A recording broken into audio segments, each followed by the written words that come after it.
I was scrolling through Reddit the other day, I know, and I found an intriguing post by Last Ultimate YOLO claiming to have found the trade of a lifetime, one that he's calling the Big Tongue. He starts by talking about the whole Trump in Greenland situation with a bit of confusion because America claims it's for defense, yet most European countries are rushing to stop him. And he states, when in reality, American building defenses there would benefit them too. And so he says it had to be something deeper, so he started digging. All that to say, he basically realized that there's a bunch of precious metals in Greenland, but tungsten is the one that stood out to him the most because China controls the majority of the world's tungsten. Actually, according to the US Geological Survey, China accounts for 80 to 85% of global mine production and a similar share of processing capacity. Basically, China dominates the tungsten supply, and whatever they say goes. And if you're unfamiliar with tungsten, it's fairly rare, but it is actually important. It's required for tools, aircraft, cars, power plants, military applications. There is so much that this can do. It has a Mohs hardness scale of like 9 or 9.5. So right there underneath diamond, and the US Department of Defense and EU classified tungsten as a critical mineral. So this guy seems to be on the right track. There is an actual demand for tungsten, and there's not really much place you can get it aside from China. And this is definitely a more niche place, so I doubt everything is priced in. All of that together led him to one of the largest tungsten mines in the world, based out of the UK and currently isn't operational. It's now owned by Tungsten West.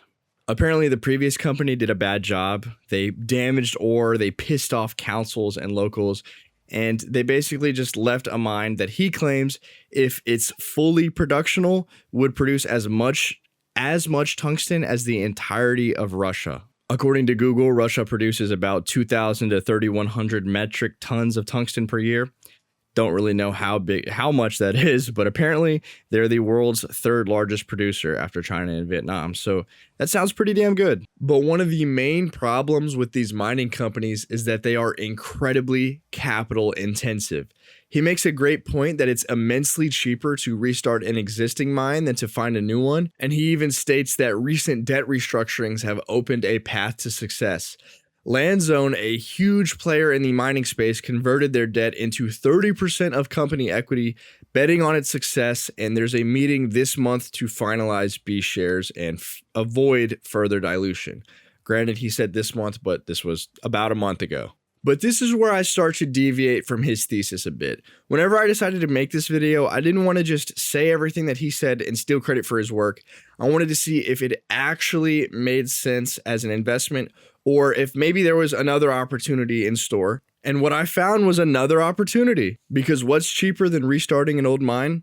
Using one that is already in production. So basically, I found another mine that's in South Korea that also happens to be one of the largest tungsten mines, if not the actual largest. But before I get into that, I do want to finish going over his thesis real quick. He talks about a man named Nigel Reed that owns a wine distillery acquiring a 3% stake. He then goes over again, China owns 85% of the tungsten, but he says nobody has reliable ways of sourcing it except for this quote-unquote absolute wild card in the UK, which I think is a mistake from him because, again, there's this whole South Korean mine, and maybe I just have no idea what I'm talking about, but I'm literally reading that this mine is operational and also being expanded, and again, has one of the largest tungsten deposits. So it seems to me like there is a pretty big competitor. But he does make the point that the UK needs to stop being so reliant on the US, and he says, if they need tungsten and have to go to the US, enjoy the tariffs. He then gives his TLDR and says he's calling this trade the Big Tongue, which is where this whole name came from. One thing that I forgot to say is that the UK mine that was previously owned by Wolf Minerals, despite having government support, went bankrupt in 2018. Again, this is a very capital heavy business, and this mine has already failed before under a very similar thesis. But that brings me to Almonty Industries. They own the Sangdong mine in South Korea, and to me, Their future looks a lot brighter than this mine in the UK. For starters, they're already producing, so despite the fact that metals in general are a very cyclical sector, this will at least give them a crutch while they expand their operation.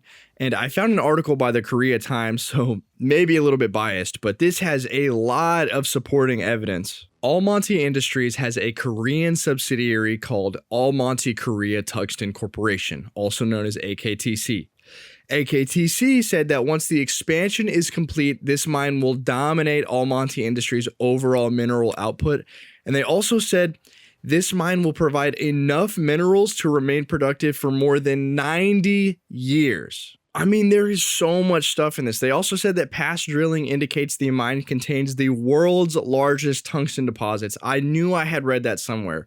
On top of all of this, they said that their minerals have a grade 3 times higher than both the Chinese and global averages. This is actually true. According to the Northern Miner, their reserves average 0.47% tungsten oxide, and according to Google, the global average is somewhere between 0.11% and 0.23%. There's more, I almost forgot. Their production cost is about $110 per NTU, also known as metric ton unit, which is about half of the Chinese average operating cost. This mine produces higher quality tungsten at a lower price. It looks like it's probably going to be some of the best margins we've ever seen in this industry. If they can secure government contracts, it would be a huge blow to China. It's like the Walmart business model. You get your product for so cheap, you can just undercut everyone else. But let's run a quick revenue model. According to miningsea.eu, their phase 1 production generates about 5,000 to 6,000 metric tons of tungsten concentrate annually.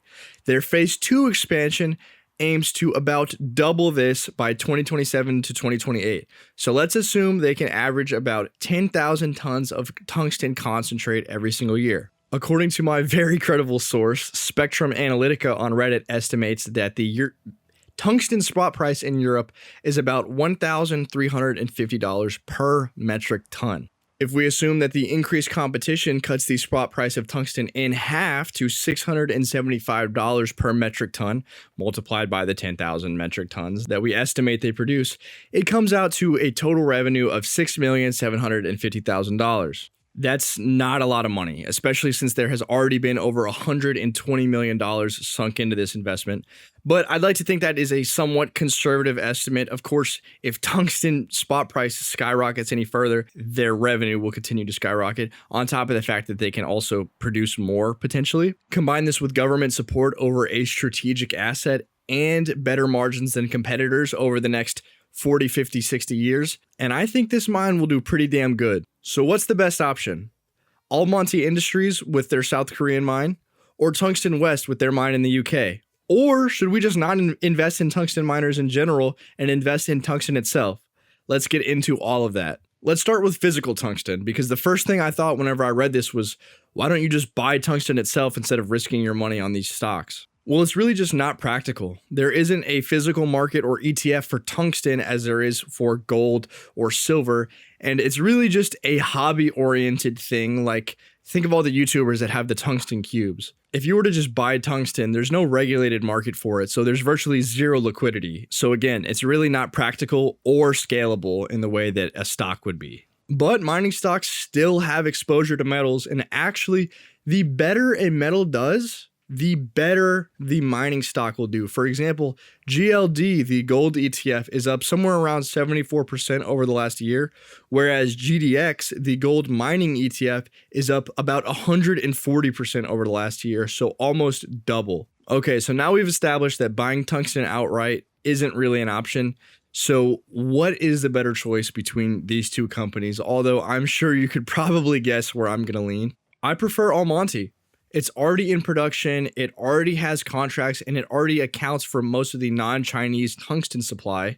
And since they're already moving and grooving, they're going to capture a lot of this market before the UK mine has a chance to. Whereas, again, the UK mine isn't really producing anything right now, and this mine has failed in the past. I just think Almonty is the safer bet, but I will say, it seems like this UK mine is more of a smaller niche play with less realized potential. All that to say, if stuff does start going in its favor, I think it definitely could skyrocket past this Almonty situation to these 10x, 50x returns that this guy was claiming he saw potential for. Last Ultimate YOLO did actually leave an update on this trade a couple days ago where he said that the stock price has gone up since he's bought in.